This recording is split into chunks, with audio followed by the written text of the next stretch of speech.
Welcome to Motherhood. I'm Dr. Christina Hibbert, here to help you overcome, to become, and to flourish in this ever-changing experience we call motherhood. Today we're going to be talking about one of the most important things we can do as moms.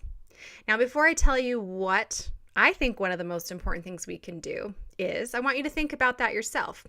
So if I were to ask you, which I am right now, what is one of the most important things you can do as a mom? I bet we'd get all kinds of answers. So think about it for a minute. Maybe you're thinking to always love my children no matter what, to always be there for them, to be a positive influence or a good example. Those are all great things. And I'm sure that whatever you're thinking of is truly important.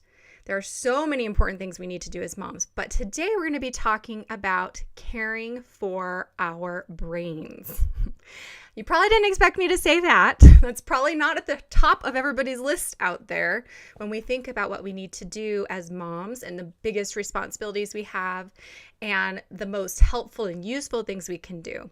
But hopefully by the end of our show today, you'll be able to agree with me that taking care of your brain is one of the most important things we can do, if not the most important thing we can do here in order to make us well and healthy and happy and able to do that overcoming, that becoming, and that flourishing as mothers.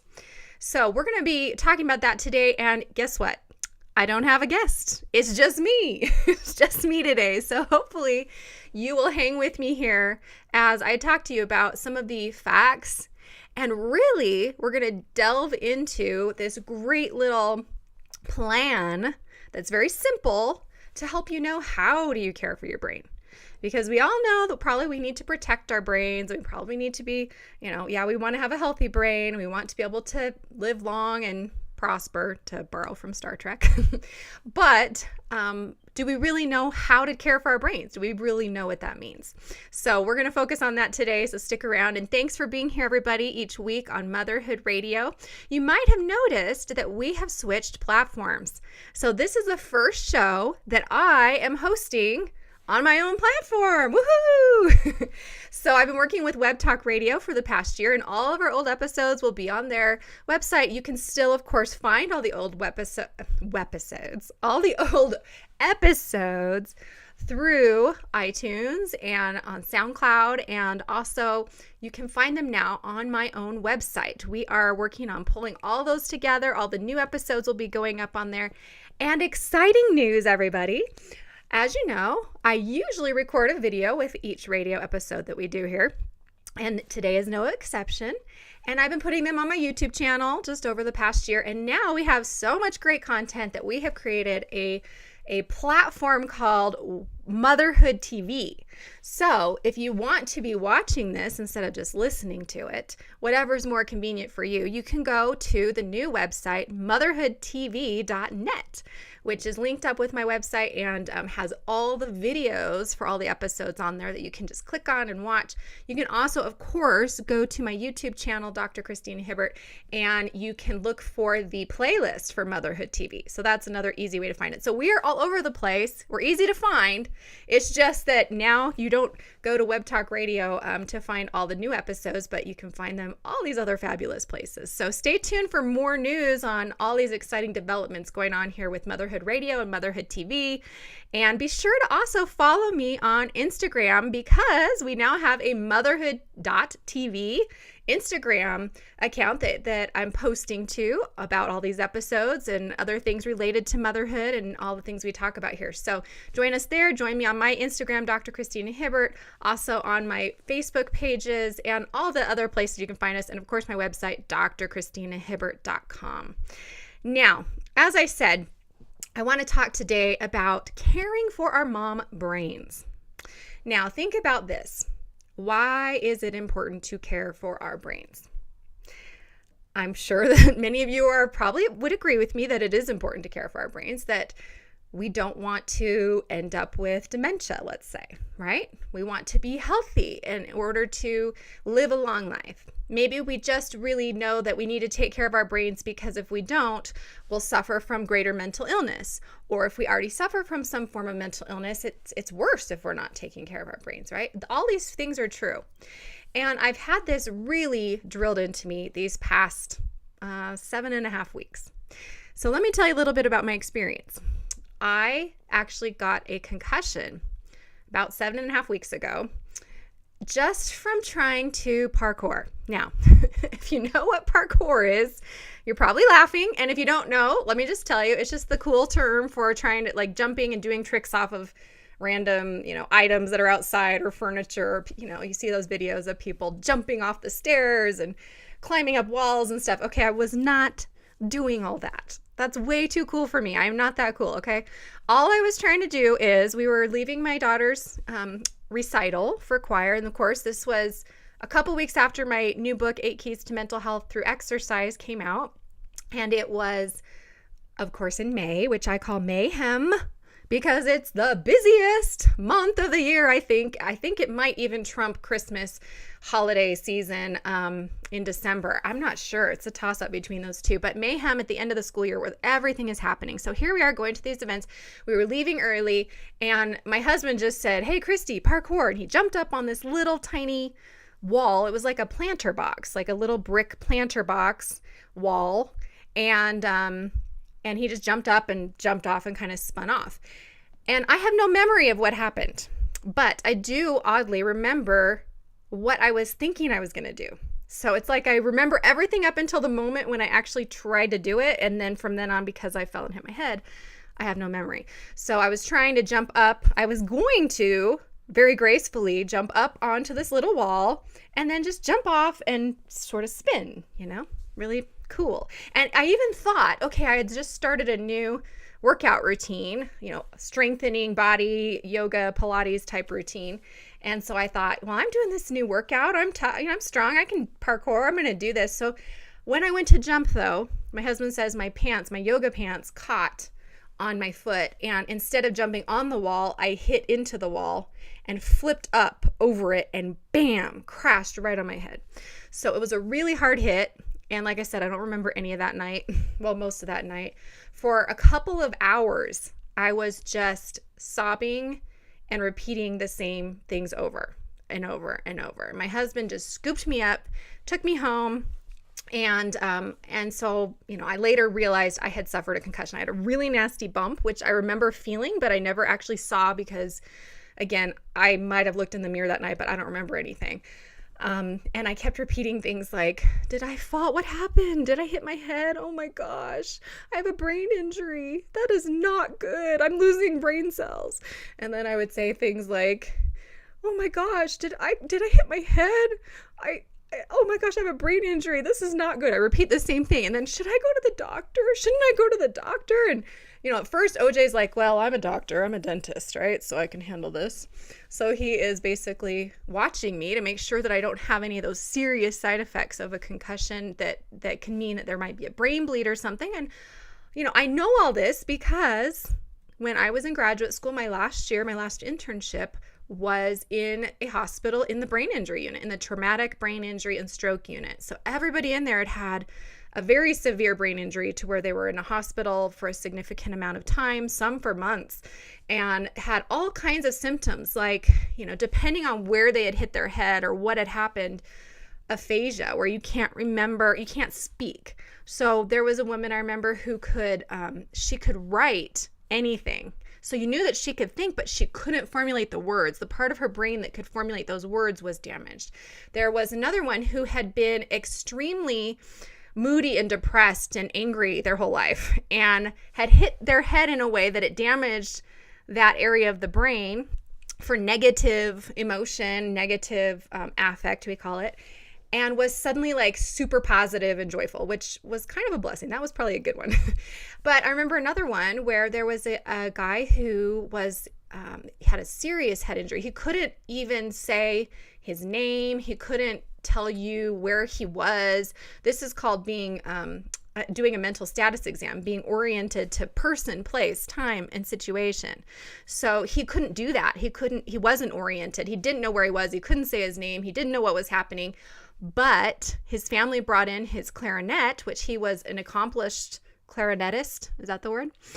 And he would sit and put it together. I remember going in and watching with other of the students and the doctors there, and he would put it together and then just start playing this incredible music because he could remember that, but the thinking part of his brain, his frontal lobe was damaged. So I knew that this was serious, and I knew that a concussion is serious. We all know that, right? So we know we need to protect our brains. We don't want to get hit. We make our kids wear helmets, right? When they ride their bikes or go on their scooters or skateboards. Oh my gosh, my boys used to skateboard, and yeah, if you're not wearing a helmet, you are inside grounded. I mean, this is a big deal, right? Especially because I knew the effects that can happen. But I didn't realize until it happened to me, and this wasn't severe. It's not a severe traumatic brain injury. They call it mild traumatic brain injury, an MTBI, which is a concussion. And concussions can be mild to severe, and mine was moderate, I guess they said. How much it can change you and how long it can last. It's only been almost 2 months. So for me, it hasn't been that long, and I am very grateful that I've been able to recover and to be sitting here talking to you. But after I do this, I'm going to have to go lie down because I am dizzy. I'm going to be dizzy, and it's still been this long recovery. So that night, there I was, trying to assess myself, even though I don't remember all of it. My husband recorded some of it.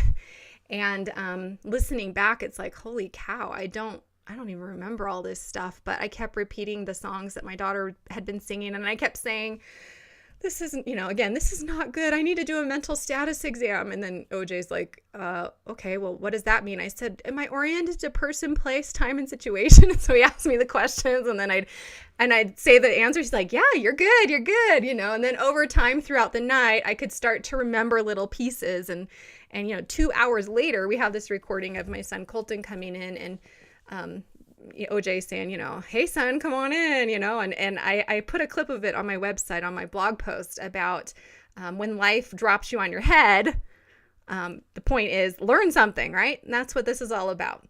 So anyway, just being able to get through that night and then get through the recovery. The first couple weeks, I knew I was so dizzy. I couldn't walk. I couldn't exercise. So I figured out the one thing, there's probably more than one, but the one thing the exercise isn't good for, a head injury. Okay. So when you're dizzy and you have vertigo and you're wobbling all around and you can't even stand up without your head spinning, exercise is a no-no. So basically the doctor said, quote, try to minimize screen time, especially the phone and the computer, and also TV though. And he said, and especially like anything on TV that's kind of, like action packed or anything.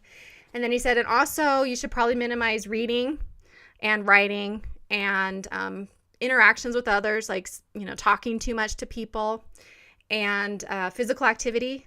Oh, and thinking. I was like, what? Okay, you just described my whole routine. I mean, literally, that's what I do every day. I think and I read and I study and I talk to people and I try to help people and I talk to my family, and I'm up and moving and trying to be active and taking care of things.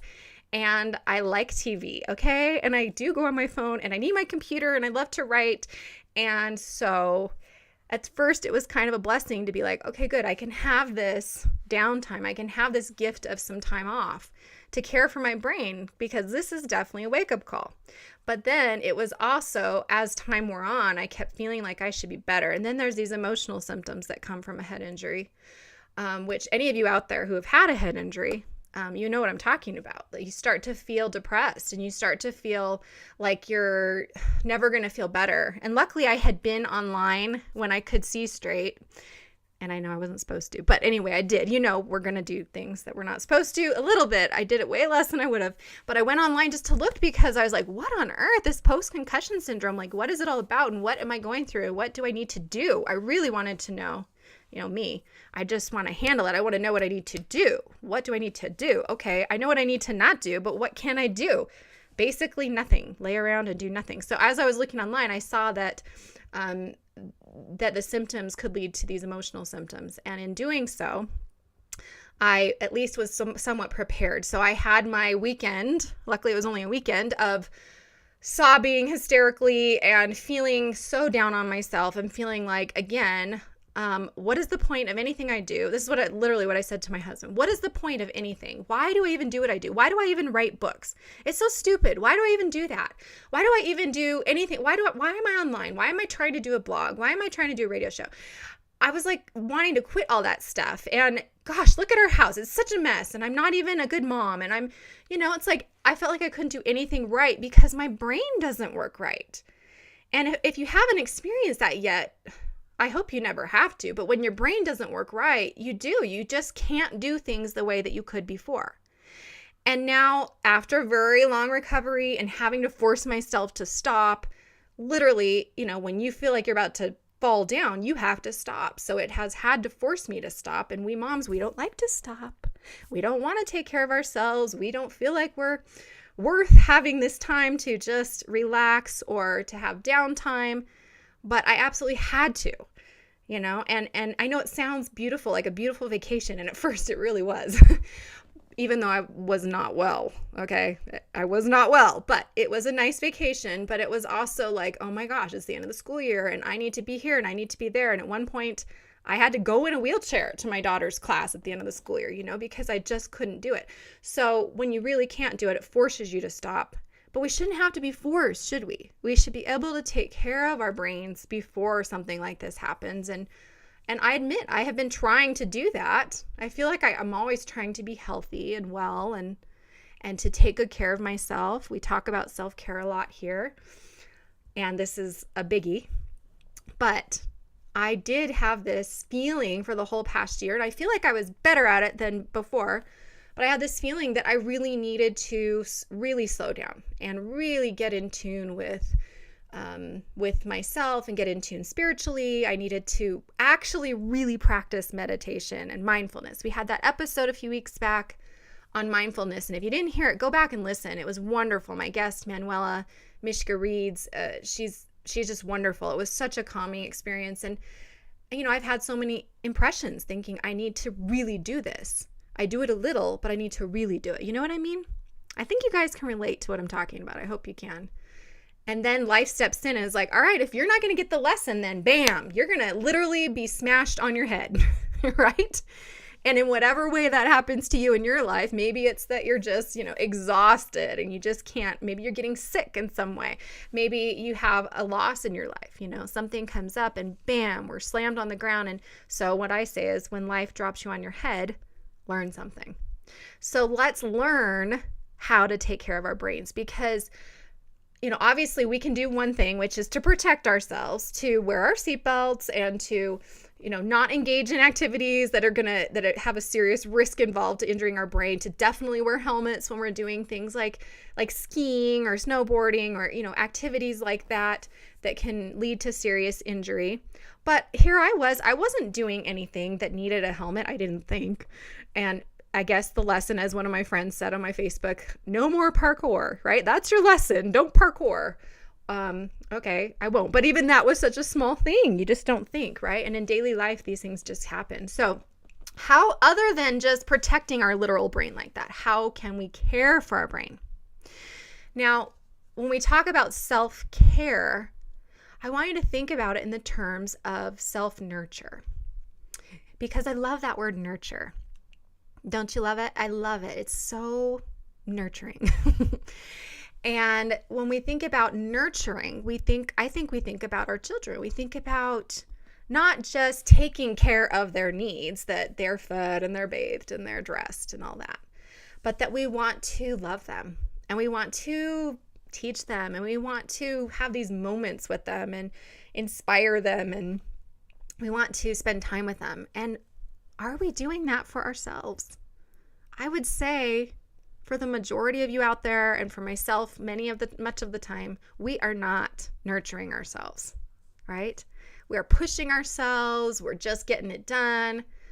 but we're not necessarily nurturing ourselves. So self-nurture is what we're really talking about. We're talking about caring for our brain. And the word that has stuck with me through this whole thing, because again, almost 8 weeks, almost 2 months out, I'm still getting dizzy. I can't remember words sometimes. We were at 4th of July, I was trying to tell my kids, let's get ready to go to the fireworks. And I said, let's get ready to go to the, not the fair, not the festival, not the parade, fireworks. So it's like, I can get it, but it takes a while and it's just not like me. And it gets so frustrating because I can't get up and go exercise like I want. I am exercising again, thank goodness, because for my mental health, I totally need that. But it's different when your brain isn't working. You realize that you really do have to nurture that brain. So let's talk about the simple method I mentioned at the beginning for how to do that. And I love this. I got this from a fabulous book called Women's Moods, which I wish I'd written, and I'm probably going to write something like it someday. But it's a great book, just explaining about the connection between our brain and our hormones, which we need to have a whole show on hormones. We haven't done that yet, but I need to probably have a great guest come on and talk about hormones, because that's a whole other ballgame. So look for that in the future. So our brain, our hormones, and our life experiences. So here I am. The interesting thing is all these things combine, right? So our brain gets changed over time by our life experiences, and our hormones change our brain chemistry, right? So when these things combine like that, it can lead us to feel different, to experience things like depression or anxiety or just really bad days or grief. And that's why we need to protect our brains, but also nurture our brains, because that's an important part of that equation. So in order to, do that, I came across this model called NURSE. So NURSE. And again, this is from that book that I mentioned just a minute ago, Women's Moods. And it's just a great way to remember to take care of all parts of ourselves. So really, when we're talking about caring for our brain, we are talking about caring for and nurturing all of us, all parts of ourselves. And again, my favorite word lately with all this stuff going on, and especially now that I feel like some days I really feel like normal, and then all of a sudden I just don't. But the word that I'm loving is gentleness. So can we be gentle with ourselves? Can we nurture ourselves and follow this NURSE program? So as you hear this, you'll see there's all these different parts of ourselves that we have to nurture in order to care for our brain. So let me just give you a little tiny bit of information about the brain. So if you look at your hand, and if you were to, hold your palm up in front of you, and then place your thumb, move your thumb in, just like fold it over across your palm, and then fold your fingers over your thumb. So you're making like a fist with your thumb tucked in. This is like a perfect model of the brain. So we have, this top part where your fingers would fold over in the front, and where your forehead is all in the front of your brain. This is called your frontal lobe.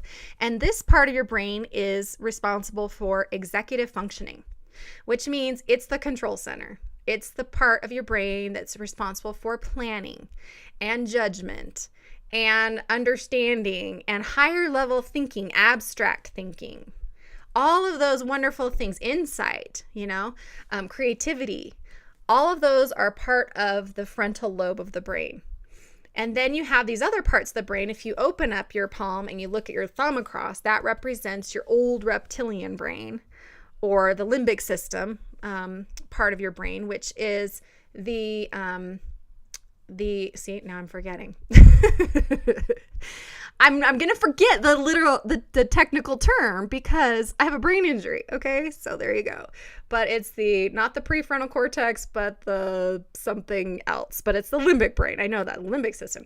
So they call it the old reptilian brain because it's responsible for your primary drives and emotions, right? And things like your emotions literally originate there in the amygdala. It's this little tiny part of your brain. Your memory is part of that system. So you have your emotions that are linked with your memory. And then if that's all working well, then it can go up into the higher functioning frontal lobe and your brain can work like a full system. When you have an injury to one part, or when you're not taking care of all parts of yourself, you might be lacking in some area. When you're not taking care of your emotions, your emotional self, you're going to influence other parts of your thinking and your mental clarity, right? So this is kind of a just brief introduction to a little bit about the brain. We're going to have another episode, more depth about the brain. I'm working on getting a really fabulous guest to come, so stay tuned for that. So we want to protect all of our brain, and it's really important to do that by remembering all the parts of ourselves. It's not just that we need to put on a helmet, right? So let's talk about nurse. So N of nurse is nourishment and nutrition.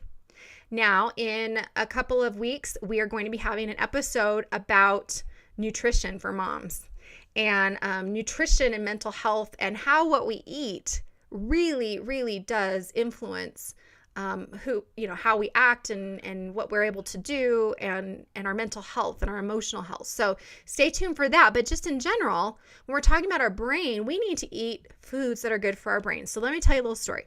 I went to a conference and was able to take a one-day class with Dr. Daniel Amen, which if many of you have probably heard of him. And if you haven't, he's a fabulous brain researcher. He does these brain scans of different kinds of brains, people that have had accidents like what I have had, and worse, and especially people like professional football players or boxers, to show the damage that happens to their brain when it's been hit and hit and hit over time, and how that compounds, and then how a healthy brain would look. And then he talks about the things we can do to take care of our brain, like we're talking about today.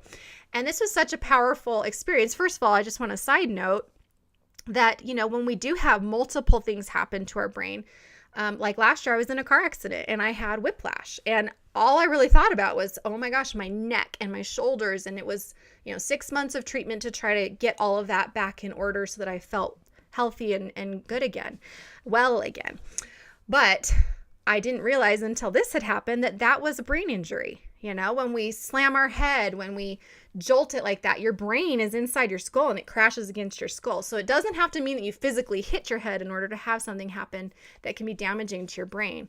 And those things compound. And that's one reason why I and my doctor believes that this was a little bit worse than it maybe could have been otherwise, was because I'd already had that, and then this happened again 1 year later.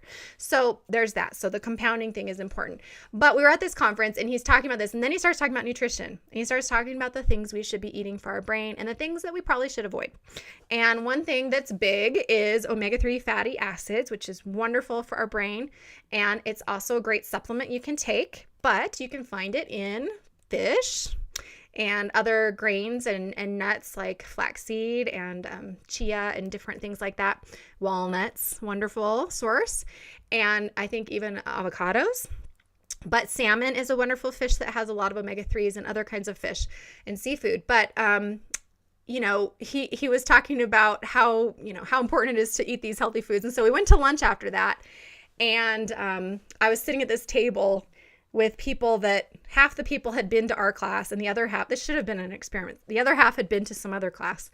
And we were all eating, and luckily they had been serving salmon and vegetables. He's big on, greens and vegetables, and, we know what we're supposed to be eating, right?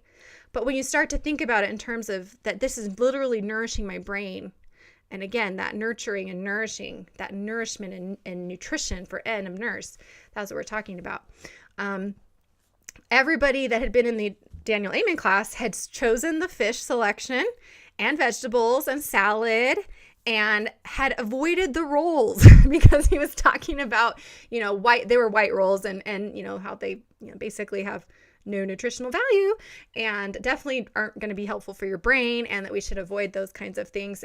But things like dark chocolate, my favorite, that's good for you and it can be good for your brain.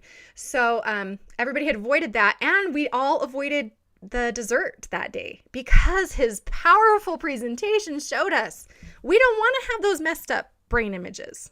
We want to have a healthy brain, and nutrition's part of that.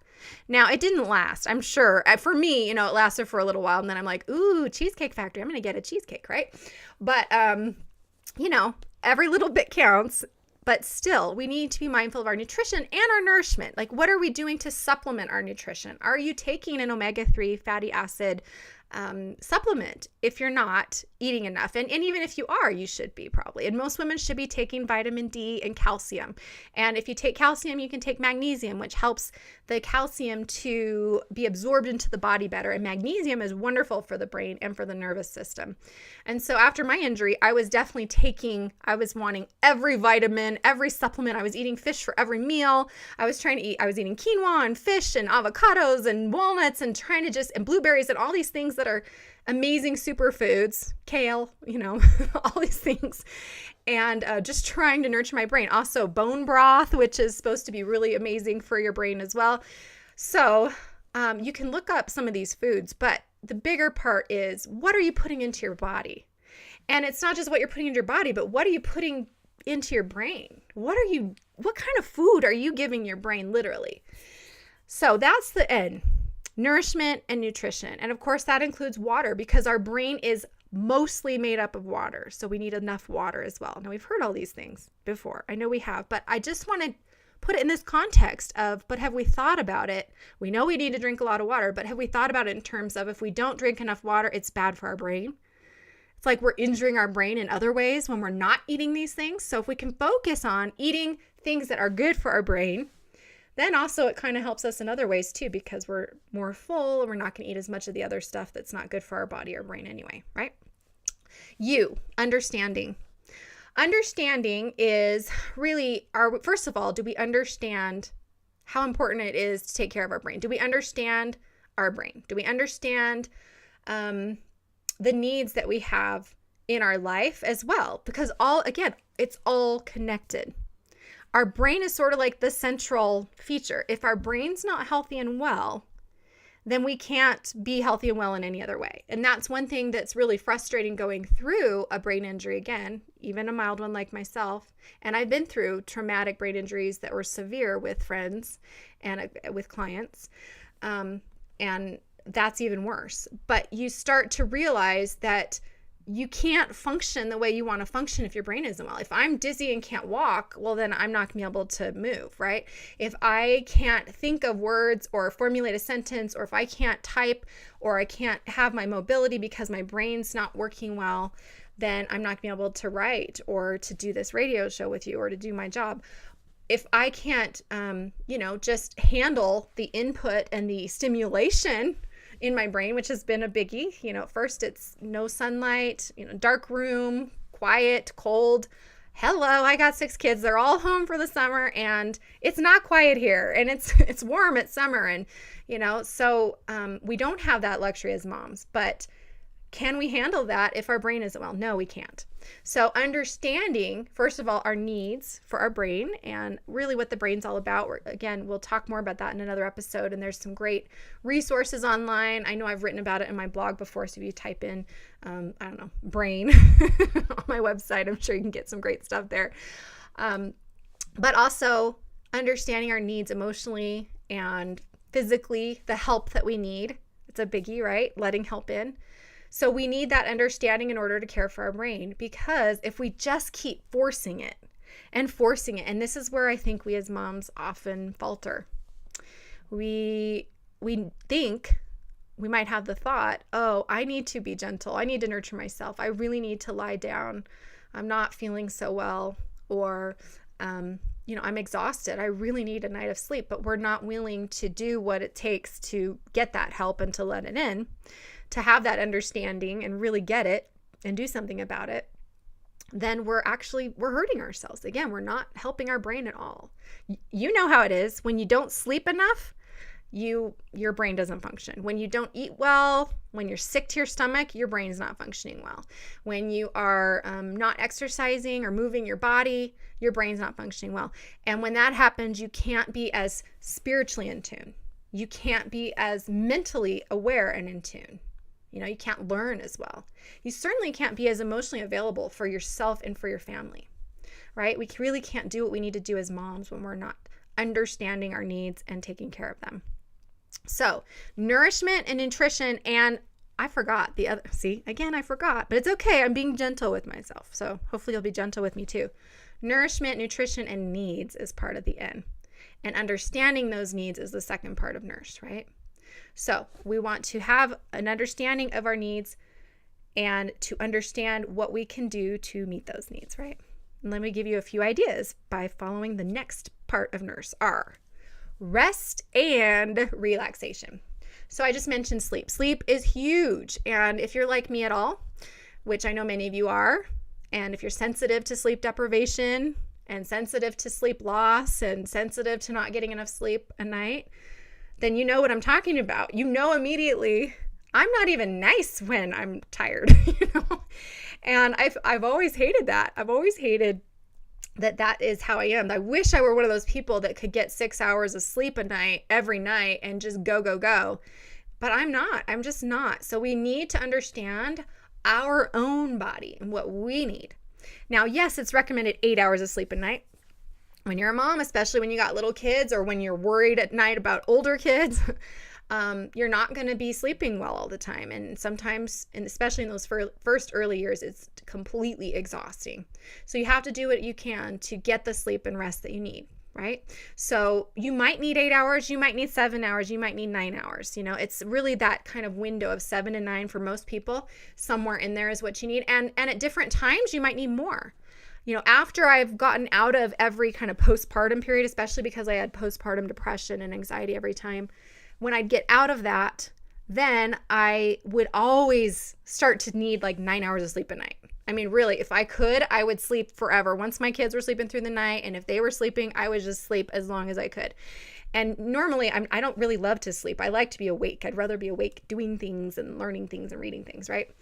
But, that's just what I needed. So it might change different times of your life as well. And that's okay. You just need to figure out what you need and do it. That's the biggie, right? Gentleness and nurturing. Words of the day. And then that is rest, but also relaxation. So sometimes I think we think I'm exhausted. I've been with the kids for who knows how many days in a row. I've had no break, and it's constant. It's 24/7, especially that's how I feel in the summer. They wake you up in the morning, they're gone. And, for me, I at least get a break in the school year, but when your kids are young, you don't get that either.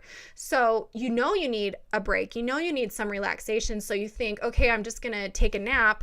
And so you finally find, some help, or your spouse or partner maybe is helping, and you take a nap and you think that counts. But really that counts for the sleep part, which is good. And yes, it's relaxing in a sense, but it's not the same as relaxation. So what I'm talking about here is downtime. Downtime, right? So alone time where you can just do what you want to do, which may include not being alone. It might be being with friends or family, other family members, or even maybe being with one-on-one with a child or with your spouse. But any kind of time to do something that doesn't really have to have a purpose, right? And the only purpose of that something is to help you relax, to let go, to lay down your burdens for a few moments, even if it literally is 10 minutes in a bath.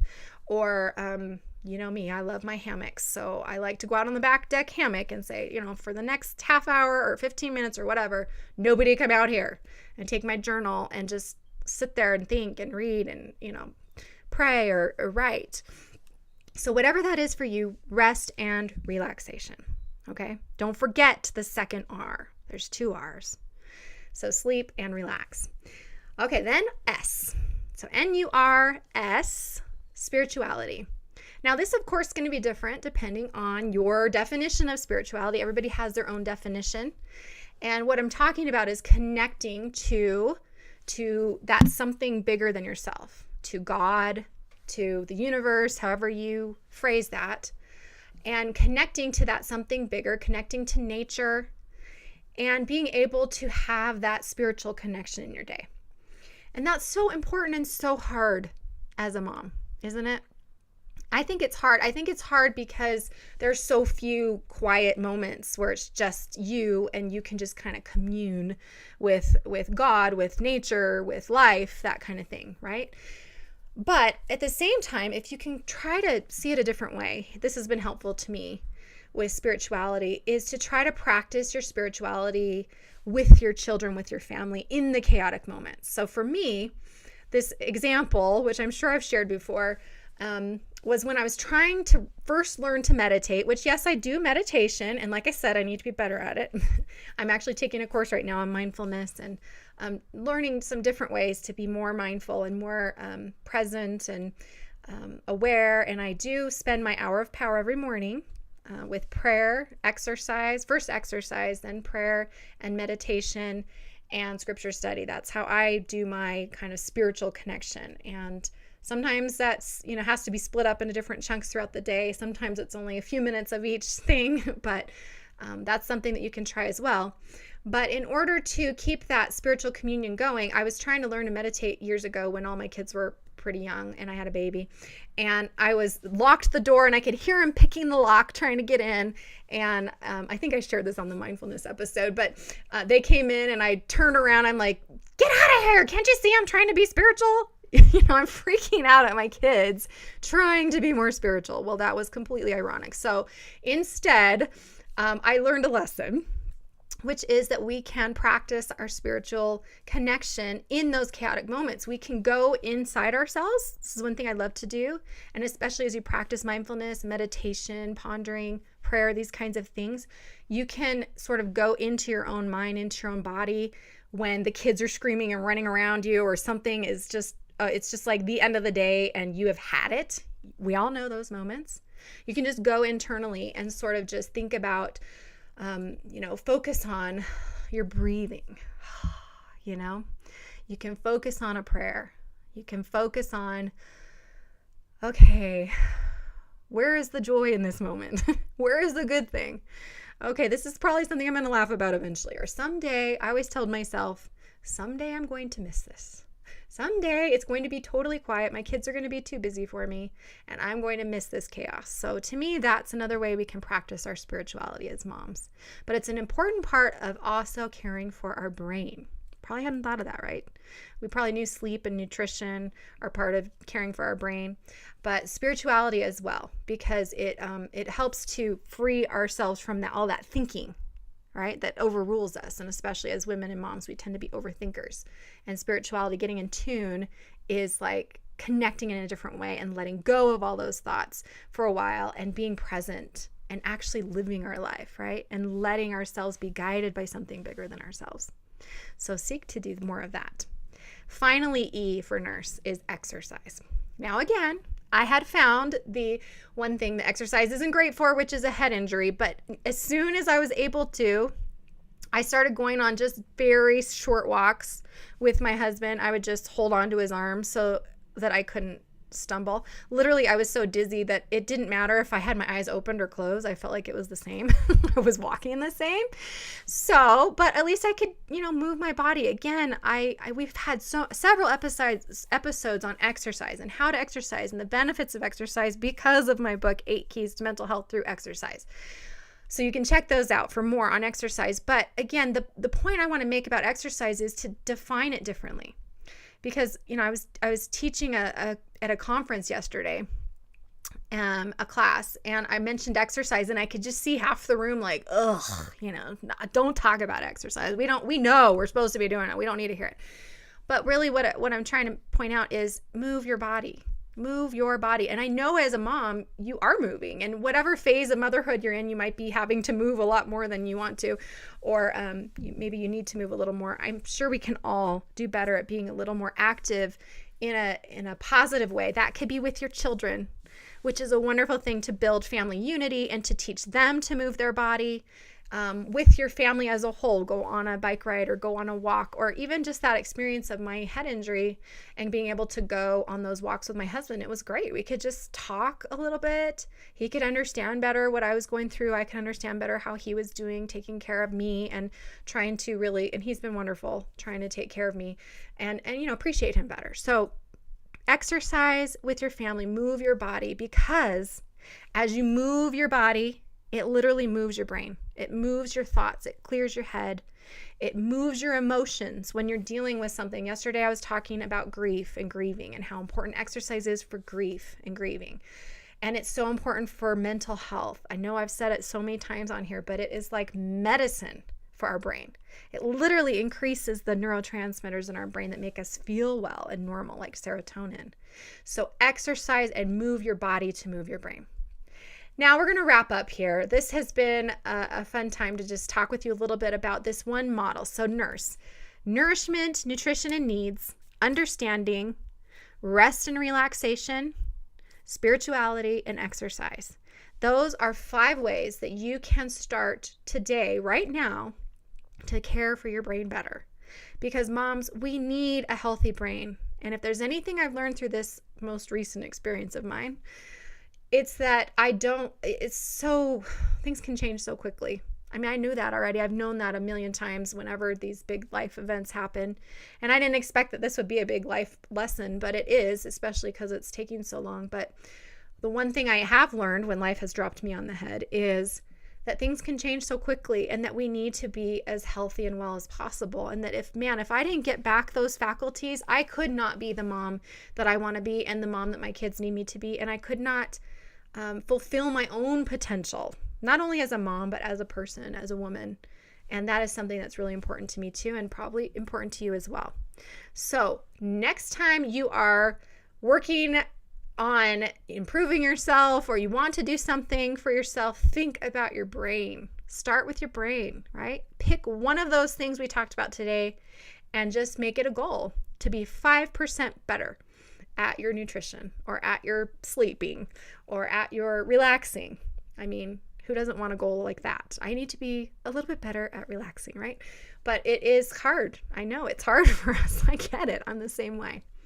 And work on that. And when you do that, you will be caring for your brain. And when you care for your brain, you're caring for all of you.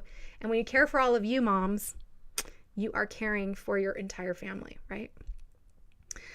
I hope that you've learned something today through my experience and also through the things we talked about. I'd love to hear your feedback. So join us on our Facebook group at Growing Through Motherhood, ask to be added, or on any of the other social media sites, or through my website. You can email me and just let me know what you're thinking. And if you have any thoughts related to today's episode or any other, I really want to stay connected and continue to grow through motherhood with you instead of just going through it. Because as we know, it's a whole lot better to grow through it and to do it together as we do each week here on Motherhood Radio. Until next time, everybody, we'll see you on my website, drchristinahibbert.com, or on SoundCloud or on iTunes. Make sure you find us. Bye-bye, everybody. Have a great week.